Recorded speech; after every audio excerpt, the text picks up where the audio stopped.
시청자 여러분 안녕하십니까. 지금부터 정권의 안보정 시작하겠습니다. 자, 이번 시간에는 말이죠. 이제 앞에서부터 말씀드리다가 못 드렸던 트럼프의 이제 우리 한국에 대한 압박이 과연 어느 수위까지 올 것이냐. 지금 제가 계속해서 제 한미 관계를 방송하면서 트럼프가 이재명 정부를 견제하고 압박하고 통제한다. 이게 이제 저 방송의 이제 제 주장의 기본이 되겠습니다. 자, 이거를 갖다가 나 할 것 없이 다 느끼고 있는 것 같고요. 특히 쿠팡 사태를 계기로 해서 자, 그래서 이제 쿠팡 문제에 관해서 말이죠. 청와대가 드디어 이 대통령의 생각이겠죠. 예, 당연히. 이 대통령 생각 없이 언론에 이렇게 대서특패될 가능성은 전무하지 않습니까? 중앙일보가 상세하게 관련 동향을 제일 자세하게 보도하고 있어요. 바로 쿠팡 사태에 대해서 꼬리를 탁 내렸다 이겁니다. 왜? 제가도 그랬잖아요. 쿠팡 사태 이렇게 가면 안 된다. 예, 미국도 좀 문제가 있어요. 이거를 갖다가 미국 정부 차원에서 다행히 그러니까 지금 이제 공개적으로 많이는 표출되지 않고 있지만은 쿠팡 사태를 다루는 이재명 정부에 대해서 전현직 고위 관료들이 이미 지금 상당한 비판을 하고 있어요. 근데 이거를 갖다가 지금 쿠팡 자체의 대미 로비력의 강화에 따른 조치다. 이렇게 물론 그런 측면이 당연히 있죠. 그리고 이제 국내에서도 쿠팡이 전직 고위 관료들을 갖다가 각 부처별로 대거 채용해서 쓰고 있다는 거 아니겠습니까? 그러니까 이제 국내 그 로비도 대관 업무도 그리고 미국에서의 대관이라고 하는 것은 곧 로비죠. 이게 세다는 거죠. 그래서 로비력의 결과가 지금 이제 미국 정부의 현 이재명 정부에 대한 반발로 이어지고 있는 거 무시할 수는 없어요. 그러나 이제 그 문제는 바로 뭐냐? 쿠팡만의 책임으로 밀어붙일 수는 없다. 이재명 정부가 제일 처음부터 말이죠. 저도 그 당시 이제 깜짝 놀랐는데 그러니까 외교안보 부처까지 전부 동원해서 장관급 회의를 개최했어요. 이 정도로 거대한 회의를 청와대에서 개최한 것은 이재명 정부 들어서는 처음입니다. 과연 그렇게까지 거대하게 아주 공개적으로 언론에 대서특필하면서 할 필요가 있느냐? 이게 이제 먼저 불을 질른 게 정부의 어설픈 정책이 불을 질렀다. 그러다 보니까 미국이 거세지잖아요. 이 거세지고 있는 미국의 압박과 견제와 그리고 제재 이거 피하기가 어렵다. 자, 이미 여러분들께도 많이 말씀을 드렸지만은 단순하게 베네수엘라의 문제가 아니라요. 베네수엘라는 이제 본래 맞을 짓을 많이 해왔죠. 그런데 그린란드는 지금 맞을 짓을 한 게 거의 없어요. 예. 미군 기지도 그대로 다 있고 제한을 가는 게 없잖아요. 근데 느닷없이 지금 트럼프 대통령이 그린란드까지 때릴 정도로 미국의 외교 정책이 어떻게 보면 말이죠. 정상적인 외교의 툴로서는 이해하기 어려운 외교의 본질적인 측면에서는 이해하기 어려운 그런 외교 군사 정책을 쓰고 있는 게 트럼프입니다. 그렇기 때문에 전통적인 그야말로 관행적인 관례적인 그런 시각에서 트럼프의 외교를 그러니까 우리 한국에 대한 외교를 봐서는 백전백패한다 이렇게 보여요. 예. 자, 그래서 지금 다방면적으로요. 다방면적으로 지금 맨 먼저 우리가 당한 게 관세 협상에서 당했지 않습니까? 미국이 사인을 끝까지 안 해줬잖아요. 7월 말에 합의한 것을 11월 중순쯤에야 합의해졌어요. 근데 무려 석 달이 걸린 거예요. 예. 이 정도로 지금 밉보이는 것이고, 최근 들어선 멀쩡하게 앉아있는 주한미 대사 대리를 갖다가 느닷없이 또 소환해가지고 본국에 소환시켜 놓으면서 후임자는 지금 완전히 가물가물하는 정도가 아니라 아예 누군지도 거론도 안 돼. 한동안 모스탄 대사를 비롯해서 몇 명이 거론됐지만은요, 제가 보기에는 그 후보군은 아닌 것 같아요. 예, 만약에 그 후보군이었다면 어디선가 또 언론에 나오죠. 미국 언론이든 한국 언론이든. 그런데 그게 아니기 때문에 전혀 안 나온다. 그러면 이 얘기는요, 지금 제가 그랬지 않습니까? 카드가 외교적으로 제재하고 통제하고 압박할 수 있는 카드가 많은데 그 중에 제일 쉬운 카드 중에 하나가 쉽다? 일단 쉽다고 봐도 돼요. 예, 큰 문제 없습니다. 예, 그러니까 지금 저 정책이 마음에 안 들면 대사 맨 먼저 소환해버리잖아요. 자, 그런 것처럼 주한미 정식 대사를 아예 거론조차도 안 나올 정도로 압박 카드가 세다 이겁니다. 저는. 예. 그래서 요거를 이걸 보려면 트럼프 대통령의 대외 정책이 지금 어떻게 바뀌고 있느냐. 이거를 잘 분석해야 돼요. 예. 그래서 지금 관세 통상에서부터 시작해가고 이게 쭉쭉 어디까지 가느냐? 제가 보기에는 외교안보 현안으로까지 이게 넓혀진다. 이게 빨리 넓혀져가지고 대책을 강구하면 좋은데 알게 모르게 살살살살 가고 있어요. 그 얘기는 항상 얘기지만 지금 이재명 정부의 대미 정책 전혀 신뢰를 받지 못하고 있는, 말로는 한미동맹을 중요시하겠다라고 해놓고 나오는 건 보면 전부 중국으로 가 있어요. 예. 자, 그러니까 이번 쿠방 사태만 하더라도 처음부터 말이죠. 중국인이 고용돼서 중국으로 다 뺐다, 이렇게 보이는 게 정상이잖아요. 그럼 요 부분을 집중적으로 치유하면서 이게 이제 1번 병이 되는 거예요. 그 다음에 이제 거기서 파생될 수 있는 다른 병, 요거를 고치러 가야 되는데, 미국서부터 때리기 시작하니까 이제 이게 미국 정부의 반향, 거기에 이제 로비력, 이런 것들이 겹쳐서 지금 의도받을 지금 내가 오고 있다. 자, 그래서 트럼프는 한국 이재명 정부에 대한 매는요, 외교, 안보, 국방, 그다음에 경제, 통상, 관세할 것 없이 전 분야로 전방위적으로 확대되는 것이 아니냐, 이런 우려를 하지 않을 수 없어요. 그게 이제 결국 통화 수합입니다. 경제적인 측면에서 본다면 돈도 뭐 그 금융만이라고 할 수 없잖아요. 금융 제재는 없어서 다행이네, 이렇게 평가하는 유튜브들도 좀 있어요. 이거 제가 보기에는 잘못 판단한 겁니다. 통화 수합을 안 주는 게 이게 눈에 미국에서 통화 수합 안 준다는 말은 공식적으로는 안 하고 있지만 우리 언론을 통해서 미국 언론에서도 나오고 있잖아요. 예. 그리고 우리가 통화 수합을 요청했다는 말도 한동안 딱 나오고, 그자마는 요청한다는 말도까지 안 나올 정도로 미국이 극렬히 반대하는 거예요. 이게 최고의 금융 제재입니다. 왜? 우리 환율이 지금 이렇게 불안할 때 통화 수합만 딱 갖고 와봐요. 바로까지는 아니지만 상당한 진정 효과가 있거든요. 그래서 비자 제재 이미 들어갔잖아요. 그 다음에 비자 제재, 다른 게 들어간 게 아니라 여기 반미 활동하는 사람들 일부는 실제로 비자가 안 나왔지 않습니까? 이게 제재죠.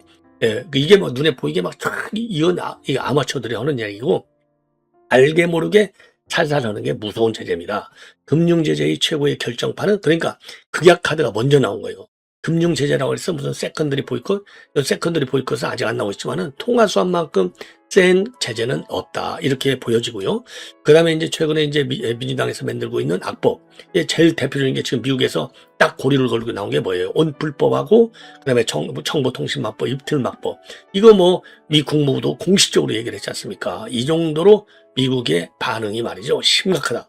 이게 이제 외교안보 쪽으로까지 안 들어갈 수가 없어요. 이미 외교안보 영역에서도 여기저기서 지금 미국의 압박이 어느 정도 센지는 뭐 이미 우리가 알고 있지 않습니까? 그게 큰 덩어리가 동맹의 현대화라는 요 큰 숲 속에서 전략적 유연성이라든가 방위비 분담이라든가 국방비 청약이라든가 이 전자권이라든가 이런 게 다 들어가 있잖아요. 그래서 우리 한국은요, 지금 대한민국이 이렇게까지 정말 나라는 좀 안 하지만은 여러 가지 경제 군사적인 측면에서, 국제정신 측면에서 대국으로 된 데는 미국이 지금 우리한테 헌법 제정할 때부터 도와줬던 자유민주주의와 시장경제 때문에 이렇게 커진 거잖아요. 예? 아니, 북한하고 딱 비교가 되는 거 아니겠습니까? 그래서 이스라엘도 마찬가지고, 이건데 이거를 따르지 않아? 그러니까 이제 미국이 버려버린다. 버려버리면 어떻게 되느냐? 한국만 쫄딱 망하는 거예요. 큰일 났습니다. 그래서 뒤늦었지만 지금 이 대통령이 이번 쿠팡 사태에 관해서 딱 방향을 싹 바꾼 거, 꼬리를 내린 거, 이거는 잘한 것이다 라고 봐요. 왜? 그래야 대한민국이 살고 우리 국민이 살 수 있으니까. 그래서 첫 단추를 잘못 끼다 보니까, 예를 들어서 말이죠, 중국 대사관 앞에 가서 시위하면 대통령이 나서요. 그 시위꾼들 다 잡아들였다. 예. 엄정하게 법을 집행해. 근데 주한미 대사관 앞에 가서 민주당 의원들이 배지를 달고 하는 것은 대통령이 단 한마디 말을 안 해. 이거 그러니까 무슨 한미동맹 중에 100번 해봐야 소용없어. 요거 딱 하나 가지고 본심을 미국이 아는 겁니다. 제가 항상 얘기잖아요. 여기 서울에 미 CIA 요원들 쫙 깔려 있고, 미 국무부 이 외교관들, 우리 정치 담당 쫙 깔려 있는데, 그거 하나 미국이 해석을 못하면 미국이 아니죠. 예. 그래서 지금 지금 이제 관세 문제에 대해서는 우리가 다 끝났어. 이거 안 끝났어요. 지난번에 연 200억 불 준다. 예? 3,500억 불 어떻게 할래? 요거는 끝났지. 그런데 지금 이제 관세 폭탄 중에 제일 센, 우리가 지금 제일 센 게 반도체, 자동차 이런 거 아니에요? 반도체 때리겠다는 거 아닙니까? 일단 대만 때려갖고 SCMC가 2,500억, 그 다음에 다른 중소기업들이 또 2,500억, 또 5천억 불을 미국에 딱 풀게 되어 있잖아요. 그래서 지금 삼성하고 말이죠, SK, 삼성이 한 370억 불 파운드리 이미 공장 짓는데 투자하기로 약속했고, SK가 37억 불 딱 해갖고 한 400억 불 약속했는데, 지금 2,500에서 총 5천억인데, 대만이 말이죠, 이거 우리 한국 삼성전자하고 SK 하이닉스가 과연 이거를 도달할, 그러니까 대미 투자를 추가적으로 할 여력이 되겠느냐. 이게 이제 우리가 어느 정도 얻어맞고 어느 정도 방어할 수 있느냐의 갈림길에 서는 겁니다. 예. 그거 무서운 거예요. 무서운 거. 자, 그래서 지금 이제 미국에서는요, 무역 확장법 232조 가지고 자기네는 관세 반도체 이거 하겠다라고 하는데, 지금 이제 트럼프 대통령은 두 칼을 들고 있어요. 하나는 232조고, 다른 하나는 미국에 가지고 있는 법, 비상경제권법이라는 게 있어요. 예, 비상경제권법. 이 얘기는요, 한마디로 얘기해서 지금 무역 확장법 232조를 하려면 미 상무부에서, 그러니까 미 상무부에서 조사를 해야 돼. 이 조사하는 게 몇 달씩 걸려. 그래갖고 이게 이 관세에 문제가 있느냐 없느냐 해가지고 정책적 판단을 하는 시간이 걸려. 그런데 대통령이 갖고 있는 이 경제비상권법, 예, 이거에 따르면은 그냥 대통령이 딱 판단으로 이게 트럼프한테 딱 맞는 거죠. 아, 이거 한국 안 되겠어. 이거 반도체 100% 때린다고 해버려. 딱 판단으로 미의회 통제고 뭐고 없어요. 그냥 판단을 해버리면 대책이 없는 겁니다. 이게 더 무서운 거예요. 그래서 이런 걸 가지고 지금 반도체를 플러스 알파까지 언제든지 지금 칼을 들이댈 수 있는 위기 국면에 와 있다. 이렇게 저는 판단이 됩니다. 자, 그래서 요 관련 내용 자세하게 좀 부수적으로 여러분께 말씀을 드려서 그야말로 전방위적으로 트럼프 대통령의 이재명 정부에 대한 딱 제재, 요것이 이제 하나의 가시권에 들어간 것이 아니냐. 그래서 가시권 넘버원 이 조치가 바로 뭐냐? 반도체 압박이다. 예, 반도체 관세 압박이다. 이렇게 보여집니다. 그러면 이게 말이죠. 외교안보적인 측면으로까지 바로 이어지는 겁니다. 왜냐하면 경제 관세, 무역 통상 이쪽에서는 지금 어느 정도 딱 되고 있잖아요. 예, 금융. 그러니까 지금 새롭게 남아있는 분야가 이제 핵잠이라든가 이게 다 해당이 되는 것이죠. 그 다음에는 지금 이 온풀법, 예, 이런 거는 다 이미 진행이 되고 있고요. 예, 이런 말씀을 드리고, 그리고 지금 말이죠. 오늘 민주당 새 지도부하고 이 대통령이 만찬을 가졌습니다. 여기에서 자, 이게 뭐죠? 농담 속에 뼈 있는 농담이랄까요? 여기 그 정청래한테 이거 반명이십니까? 이렇게 물었다는 거예요. 그러니까 이제 전청래 대표가 놀래가지고 노노노, 우리는 다 친명이고 우리는 친청와대다 이렇게 얘기했다고 하는데, 그래서 반대소했다고 하는데, 이 얘기는요 지금 언론에서도 1인 1투표제 이거 당헌 개정한다는 거 아니에요? 이거를 지금 정청래 대표가 지금 끝까지 바로 지금 이게 지금 밀고 들어간다는 거 아니겠습니까? 이런 거를 의식해서 지금 이 대통령이 정청래 대표를 견제하는 것이 아닌가 하는 생각도 듭니다. 예. 그리고 이제 또 하나 지금 한동훈이가 말이죠. 지금 느닷없이 지금 어제 사과를 했지만은 지금 당의 윤리위의 징계 조치는 이건 수용한 것이 아니라 극반발하고 있어요. 오복이라는 말을 꺼내서 극반발하고 있습니다. 그러다 보니까 지금 판세는요, 장동혁 대표의 단식 투쟁으로 인해서 이거 내부 갈등을 이때 마무리해야 돼. 대여 투쟁을 강화해야 돼. 지금 이준석까지도 23일 날 들어오게 돼 있는데 땡겨서 21일 날 들어오는 걸로 알려져 있거든요. 자, 그러면 한동훈이 너는 뭐 하고 있냐? 그러다 보니까 친한계 중에 하나인 김근식이가 말이죠. 한동훈이가 장 대표를 사과하러 가야 된다. 네, 격려 방문을 가야 된다. 이런 얘기가 나오거든요. 자, 그러니까 이제 일부에서는 이제 찬반 또 양론이 있게 되는데, 그래서 이제 한동훈이가 사과하러 가면 한동훈이도 살고 장동혁 대표도 더 좋아지는 것이 아니냐, 윈윈. 그런데 한동훈이가 간들 제가 보기에는요, 오는 거 막을 수는 없겠지만 간들 그 진정성이, 이번에 한동훈이 진정성 있다고 보는 사람 누가 있어요? 아무도 없어요. 그들의 세계 빼놓고는. 그런 것처럼 이미 가려면 늦었다. 가려면 그거를 갖다가 딱 방에 앉아갖고 유튜브 방송 앞에 앉아갖고 친애하는 국민 여러분, 당원 여러분 죄송합니다. 사과합니다. 이거 100번 해봐야 소용없어요. 바로 하기 전에, 왜냐면 한동훈이도 다 시나리오를 갖고 하는 거 아니겠습니까? 큰 시나리오, 크고 작은 그만한, 그렇죠, 장단기. 왜냐면 한동훈이는 이제 2028년도를 노리니까 요 프로그램 없이 큰 틀, 이 아웃라인, 요거 없이, 큰 그림 없이 움직이겠습니까? 그러면은 자기 유튜브 방송에서, 제가 또 그랬잖아요. 유튜브 방송할 게 아니고 최소한도 미니멈의 조건은 뭐냐? 진정으로 사과 의사를 전하고 정치적으로 다시 뛰고 싶으면 기자회견을 통해서 그 잘하는 입으로 얼굴 딱 보이고 정말로 진정성을 담아서 했어야 되는데, 아니 문 딱 닫아놓고 유튜브 방송에서 그럴듯하게 폼 잡고 앉아갖고 사고한다? 그러면서 정치 보복이다? 이거 웃기는 인간이에요. 이런 거 그냥 바로 아웃시켜야 돼요. 그렇기 때문에 이미 끝났어. 가든 안 가든 저는 끝났다고 봐요. 그런데 일각에서는 한동훈이가 가면 참 좋겠는데 김건희가 했다 이거예요. 그래서 한동훈이가 갈 거야 라는 설까지도 나오고 있어요. 제가 보기에는요. 가면 또 하나의 새로운 사과쇼에 이은 또 이 방문쇼가 된다. 그래서 아예 인간 얘기를 포기한 인간이 바로 한동훈이 아니겠습니까? 그래서 그야말로 포기한 비인간적인 측면만 계속 노출시키는 것이 그야말로 일관성 있잖아. 한동훈이 말대로. 예. 그래서 그냥 정치판을 떠나라. 그렇게 무슨 쇼 하려고 하지 말라. 저는 그렇게 생각을 합니다. 자, 그러면 말이죠. 예, 그러면 여러분들께 이제 이 보조적으로 조금 이제 이 부연해서 말씀드릴 것 중에 이제 하나가 말이죠. 김정기 교수, 그 다음에 조금 이번 시간에는 좀 시간이 좀 걸릴지 모르겠는데 우선요. 김정기 교수 이제 그 최보식의 언론에다가 굉장히 좋은 칼럼을 쓰고 있어요. 좋은 칼럼을 쓰고 있는데, 예. 지금 이제 그 중에 하나는 지금 트럼프가 5개 질서를 만드는데 이것이 서로 엮어져 있다. 즉, 새로운 팍스 아메리카나 제국의 엔진을 만들고 있다는 겁니다. 첫째는 뭐냐? 첫째는요. 미국은 법치와 제도 경쟁력이 강하다. 그래서 예측 가능한 국가 운영이 가능하고 제도의 지속성이 있다. 제국은 단지 힘이 아니라 지속 가능한 운영 체계로 유지가 된다. 둘째는요. 미국은 달러를 통해서 세계 금융 질서를 지배한다. 달러는 통화가 아니라 질서다. 그리고 그 질서는 제재라는 형태로 작동한다. 군사보다 빠르게 상대의 선택지를 줄이는 무기가 바로 금융이다. 셋째, 미국은 기술 표준을 선점해서 세계의 규칙을 만든다. 플랫폼, 지적재산권, 표준은 현대 제국의 국경선이다. 영토를 점령하지 않아도 세계가 미국의 규칙 위에서 움직이게 되는 이유다. 넷째, 미국은 군사적으로 유일초 강대국이다. 동맹 네트워크와 결합한 군사력은 전쟁을 위한 도구가 아니라 전쟁을 막기 위한 결정권의 최후 담보다.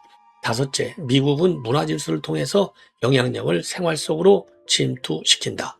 자, 그래서 문화는 부드럽지만 오래가고 총칼로 점령한 땅은 언젠가 반란을 했지만 문화가 만든 습관은 스스로 복종하게 만든다.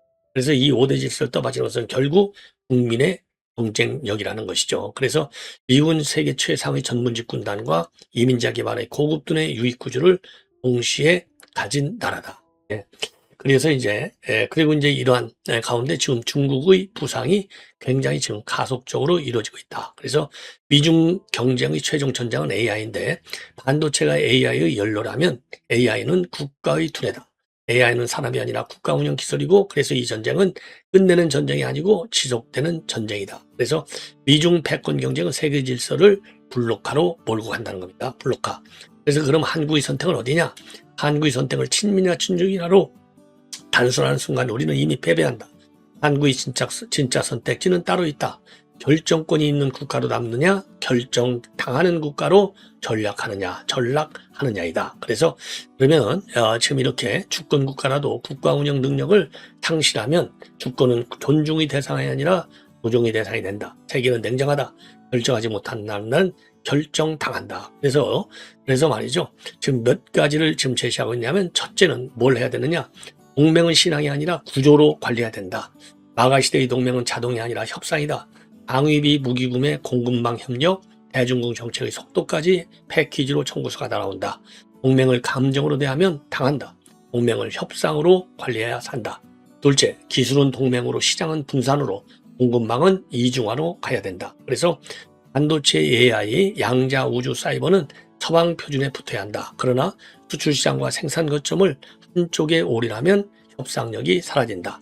중국 시장은 포기할 수 없고 의존해서도 안 된다. 분리해야 한다. 셋째, 에너지가 곧 안보다. 그래서 AI 시대의 국력은 전력에서 갈린다. 전력 없는 AI는 없다. 원전, 신재생, 송전망, 데이터 센터 입지, 산업전력 단가를 하나의 국가전력으로 묶지 못하면 한국은 기술 강국이 아니라 전력 빈곤국의 기술 섬이 된다. 마지막으로 국내 정치부터 다시 세워야 한다. 그래서 신제국주의 시대는 불편하지만 현실이다. 도덕으로 비난한다고 사라지지 않고 이해하고 대비하는 나라말이 선택지를 가진다. 그래서 제국의 시대도 국가로 남는 길은 하나다. 스스로 결정하고 그 결정의 비용을 감당할 수 있는 나라가 되는 것이다. 한국이 지금 지켜야 할 것은 감정이 아니라 결정권이고 우리가 결정하지 못한 누군가가 우리를 대신해 결정한다. 아주 이 칼럼 말이죠. 아주 특이한 칼럼인데요. 아주 좋습니다. 저는 뭐 이 김정기 상하이 총영사, 제가 이제 홍콩 총영사 할 때 상하이 총영사를 하신 분이에요. 그래서 저하고는 뭐 아주 가까운 사이고 저한테 좋은 글들을 많이 지금 보내주시고 계신데 오늘 이 글을 제가 인용을 했습니다. 이 칼럼 내용은요, 제가 요약한 것보다도 훨씬 더 많아요. 자, 그래서 여러분들께서도 이제 이 최보식의 언론 들어가시면 이 풀 텍스트가 있습니다. 참고하시면 좋을 것 같고, 그 다음에 이제 이 쿠팡, 요거는 뭐, 지금 여러분께 말씀드렸잖아요. 꼬리를 내린 거. 그래서 처음서부터 외교안보 부처를 전부 동원해가지고 비상을 걸어서 대책회 이런 거. 이때만 하더라도 완전히 쿠팡, 이 사건이 결국 외교안보적인 사건이다. 그러니까 외교안보 부처들, 뭐 국정원, 뭐 외교부, 뭐 통상부, 그 다음에 안보부처 전부 다 부른 거 아니겠습니까? 여기서부터 실책이 나왔고, 이때 세게 나온 거예요. 이때 세게 나왔어. 근데 이제 미국의 반발이 강하니까, 그리고 이제 그 당시에도 이렇게 가면 외교 현안으로 되면 안 되는데, 자, 그러다 보니까 이제 지금 청와대에서 말이죠, 입장을 내놓은 게, 공식적으로 입장을 내놓은 것이 바로 이것은 한미 간의 외교 통상 문제로 확대 해석하는 것은 부적절하다. 이거는 개인정보 유출 사건이다. 이렇게 꼬리를 팍 내렸습니다. 그래서 쿠팡 사태는 전례 없는 규모의 개인정보 유출이 발생해서 관련 법령에 따라서 관계기관 조사가 진행 중인 사안이다. 한미 간의 외교 통상 이슈로 확대되는 것은 적절치 않고 미 측에도 지속적으로 이를 설명해 나갈 계획이다. 이렇게 해서 지금 외교안보 현안으로 번지는 것을 차단하고 있는 겁니다. 자, 이 얘기는 미국의 압박, 이거 예사롭지 않다. 그래서 이제 처음부터 외교부도 말이죠. 이 외교 안보 현안으로 비화되는 걸 막기 위해서 청와대 회의 때 외교 장관이 참석하지 않고 차관이 참석을 했다고 합니다. 자, 이번에 말이죠. 여한구 통상교섭장이 미국에 가서 그리어 미 부역대표를 만났는데 그리어 대표가 뭐라고까지 했느냐. 한국 정부가 쿠팡을 사실상 파산시키는 것이냐. 예. 그러면서 한국 당국의 조치가 과다하는 데서 괴롭힘이라고 하는 말까지 썼다는 겁니다. 그리고 미 국무부도 말이죠. 비자 금융 제재를 포함한 대응을 강구했다. 예. 그러니까 미 본토에 기반을 둔 빅테크 기업에 대한 외국 정부의 규제, 한국 정부 규제죠.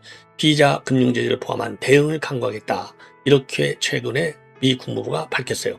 그리고 지난 15일 향후 5년간의 외교 전략을 담은 전략계획 2분서, 이 에이전시 스트래티지 플랜인데요.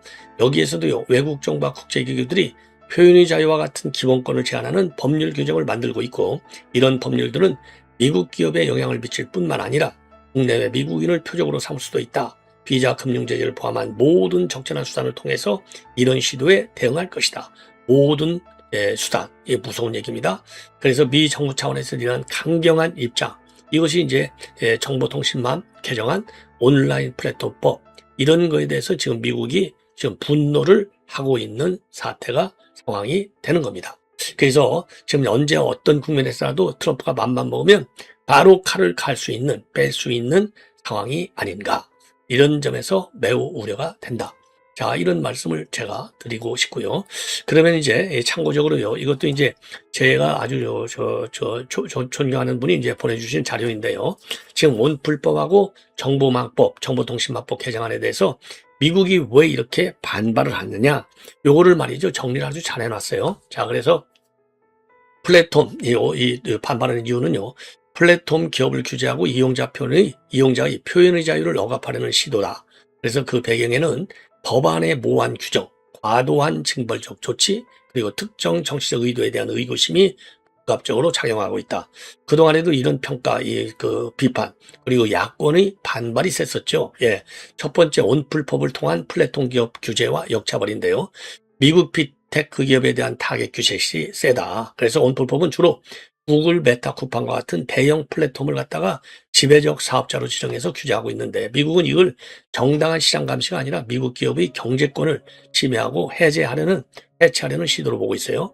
그리고 중국 기업에 대한 역차별적 특혜 의혹, 쿠팡과 같은 미국계 플랫폼은 강력하게 규제하면서 개인정보 유출 논란이 있는 알리나 테무, 이런 중국 플랫폼에 대해서는 상대적으로 관대한 태도를 보이는 것이 규제의 공정성을 의식해야 한다.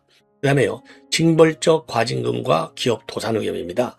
법 위반 시 기업이 도산할 수준의 징벌적 과징금을 부과하겠다는 논리는 기업의 자율적 경영을 위축시키고 정부가 플랫폼 시장을 완전히 통제하려는 시도로 미국은 보고 있는 겁니다.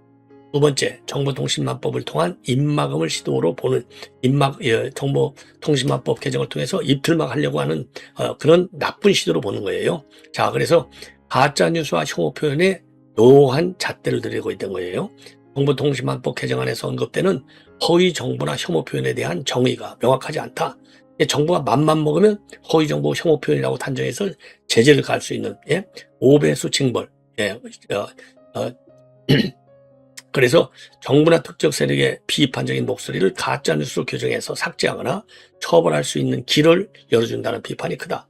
그리고 플랫폼 사업자의 검열 의무화, 플랫폼 기업의 컨텐츠 모니터링, 그리고 삭제 의무를 강하게 부여하고 있는데, 이렇게 해서 말이죠, 기업이 처벌을 피하기 위해서 이용자들의 게시물을 선제적으로 검열하게 만드는 효과를 노린다는 지적도 세다는 겁니다.